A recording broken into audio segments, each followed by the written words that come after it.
Sir ನಮಸ್ತೆ, ಹೇಗಿದೆ ಚುನಾವಣಾ ರಣಕಣ? ಈಗಾಗಲೇ ಚುನಾವಣೆ ಪ್ರಚಾರವನ್ನು ತೊಡಗಿಸಿಕೊಂಡಿದ್ದೀವಿ. ಪ್ರತಿ ಮನೆ ಮನೆಗೂ ಕೂಡ ಮತಯಾಚನೆ ಮಾಡಿದ್ದೀವಿ. ಉತ್ತಮವಾದ ಪ್ರತಿಕ್ರಿಯೆಯನ್ನು ಸ್ಪಂದನೆ ಮಾಡಿದ್ದಾರೆ. ಎಲ್ಲರೂ ಹೇಳ್ತಾರೆ ಈ ಬಾರಿ ಭಾರತೀಯ ಜನತಾ ಪಾರ್ಟಿನ ಕ್ಷೇತ್ರದಲ್ಲಿ ನೀವೇನ್ ಹೇಳ್ತೀರಾ ಅನ್ನೋದು ತುಂಬಾ ಮುಖ್ಯ. ನಾನು ಗೆದ್ದೆ ಗೆಲ್ತೀನಿ ಅಂತ ಎಷ್ಟಿದೆ ಹೇಳಿದ್ದೀನಿ. ಅಂತ? ಯಾಕಂತ ಹೇಳಿದ್ರೆ ನನಗೆ ಶಕ್ತಿಯನ್ನ ತುಂಬತಕ್ಕಂಥವ್ರೆ ಮತದಾರ ದೇವರ ಪ್ರಭುಗಳು. ಸ್ವಲ್ಪ ಲೇಟ್ ಆಯ್ತಂತ ಅನ್ಸುತ್ತಾ ನಿಮ್ಗೆ ಟಿಕೆಟ್ ಖಾತರಿ ಪಡಿಸೋದು? ಸ್ವಲ್ಪ ಗೊಂದಲಗಳ ನಾವೀಗಾಗಲೇ 8 ಜನ ಇದ್ವಿ. 8 ಜನ ಕೂಡ ಕ್ಷೇತ್ರ ತುಂಬಾ ನಾವು ಅಡ್ಡಾಡಿ ಹೋರಾಟ ಮಾಡಿ ಕಾಂಗ್ರೆಸ್ ವಿರುದ್ಧ ಹೋರಾಟ ಎಲ್ಲರ ಜೊತೆಗೂಡಿ ಮಾಡಿದ್ವಿ. ಮತ್ತು ಜನರಿಗೆ ಗೊತ್ತಿದೆ ಇವತ್ತು ಒಬ್ಬ ಬಡವನ ಮಗನನ್ನ ಗೆಲ್ಲಿಸಬೇಕು ಅಂತೇಳಿ ಪಣ ತೊಟ್ಟಿದ್ದಾರೆ.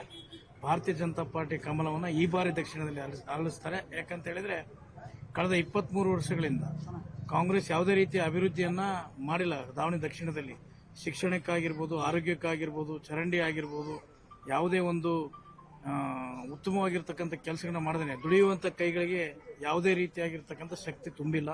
ಹಾಗಾಗಿ ಜನ ಬೇಸತ್ತಿದ್ದಾರೆ. ಈ ಬಾರಿ ಭಾರತೀಯ ಜನತಾ ಪಾರ್ಟಿ ನನ್ನನ್ನು ಗೆಲ್ಲಿಸ್ತಾರೆ ಅಂತ.